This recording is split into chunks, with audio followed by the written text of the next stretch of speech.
Bonjour à tous et bienvenue sur Jurassic Hack. Aujourd'hui on s'attaque à la machine Wipuffy de Hack the Box. Il s'agit d'une machine OpenBSD moyennement complexe à résoudre. En effet, nous allons exploiter une session LDAP anonyme afin de pouvoir escalader nos privilèges via la signature d'une clé SSH. Comme d'habitude, nous allons démarrer Nmap afin d'identifier les services en écoute. Cependant, afin de gagner du temps, le scan a déjà été exécuté. Ce dernier révèle de multiples ports, mais nous allons commencer par nous intéresser au port 80. Pour ce faire, nous allons ouvrir notre navigateur afin d'explorer ce dernier. Malheureusement pour nous, il ne semble pas possible de se connecter sur le serveur. Nous allons donc retourner sur notre terminal et tenter notre chance avec le port LDAP.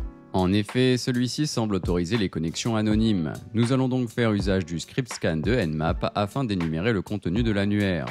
En analysant les résultats, il semble que l'utilisateur Alice1978 dispose d'un hash de mot de passe dans l'attribut Samba NT Password. Pour votre information, Samba est une implémentation open source de SMB, le protocole de Microsoft. Dans le cas présent, l'attribut Samba NT Password contient le hash NTLM du mot de passe de l'utilisateur associé. Sachant que le service Samba est ouvert sur la machine, nous allons faire usage de l'outil SMB Client afin de tenter de nous connecter sur ce dernier via le hash découvert précédemment. Ici, nous allons faire usage de l'option PWNTH et spécifier le nom de notre utilisateur. Il est à noter que le nom d'utilisateur et le condensat doivent être séparés par le symbole %. Dans le cas présent, il semble exister un répertoire nommé Alice. Nous allons donc réexécuter notre commande, cette fois-ci en retirant l'option "-l qui permet de lister les partages et en spécifiant le répertoire de destination.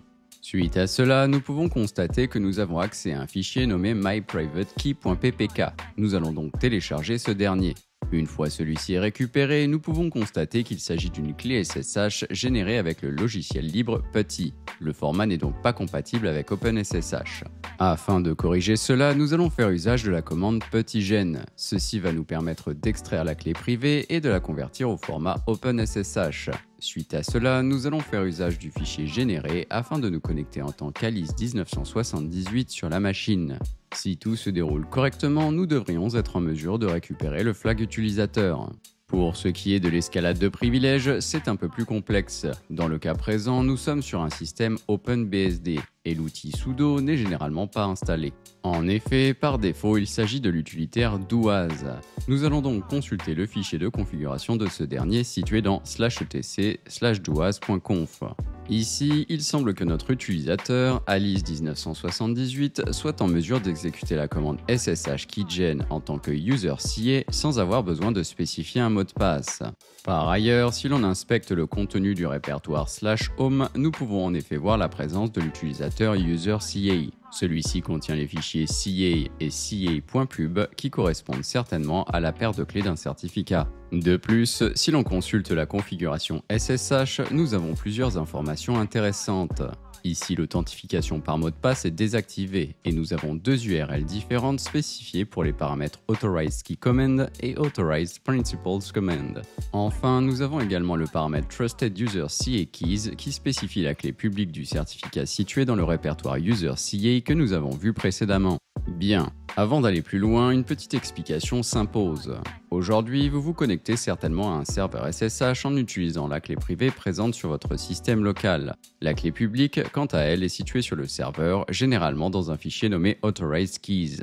À la connexion, le serveur va effectuer la corrélation entre les deux clés afin de valider qu'elles correspondent bien. Maintenant, dans notre cas, c'est une configuration SSH un peu différente que l'on ne rencontre pas tous les jours. En effet, cette dernière va introduire une autorité de certification qui va valider la signature des clés SSH. Cette approche apporte une surcouche en termes de sécurité, mais surtout un meilleur contrôle sur la gestion des clés SSH. Dans notre configuration, la directive Authorized Keys Command fait usage de curl et d'une URL afin que le serveur SSH puisse obtenir la ou les clés publiques autorisées pour un utilisateur donné. Par exemple, si l'on effectue une requête curl en utilisant le nom de l'utilisateur Alice1978, nous pouvons voir apparaître la clé autorisée. Pour ce qui est de la directive Authorized Principals Command, elle permet au serveur SSH de voir quelles identités, également nommées Principals, la clé signée peut utiliser. Dans notre cas, Alice1978 peut incarner uniquement Alice1978. Bien, maintenant que nous comprenons mieux le concept de signature de clé SSH, nous allons pouvoir élever nos privilèges. En effet, souvenez-vous, Alice 1978 peut exécuter SSH Keygen en tant que user CA et donc signer des clés SSH. Pour ce faire, nous allons commencer par identifier quels sont les principles utilisés par root. Nous allons donc réexécuter notre commande précédente avec l'utilisateur root.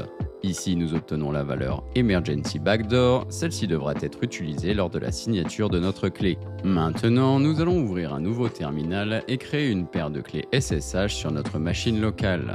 Une fois cette opération effectuée, nous allons transférer notre clé publique sur le serveur ciblé afin de la signer. Par la suite, nous allons retourner sur notre session SSH et valider que la clé publique a bien été transférée. Nous allons également exécuter un chmod plus X sur cette dernière afin de s'assurer que l'utilisateur user.ca soit en mesure de la lire. Enfin, nous allons exécuter la commande SSH Keygen via la commande doas en spécifiant les paramètres suivants. Ici, le paramètre "-s" indique le certificat à utiliser pour la signature, le paramètre "-i" spécifie une identité arbitraire, cela peut être n'importe quoi, le paramètre "-n" correspond aux principles de l'utilisateur root, et enfin le paramètre "-v" spécifie simplement la validité du certificat. Une fois notre clé publique signée, nous devrions voir apparaître un fichier nommé root.key-cert.pub. Suite à cela, nous allons retourner sur notre autre terminal et télécharger ce fichier. Une fois que cela est fait, nous devrions pouvoir nous authentifier en tant que root sur le serveur. Il est à noter que bien que notre clé privée soit spécifiée lors de la connexion SSH, le client va automatiquement venir chercher notre clé signée afin de l'envoyer au serveur. Il ne nous reste plus qu'à venir récupérer le flag root.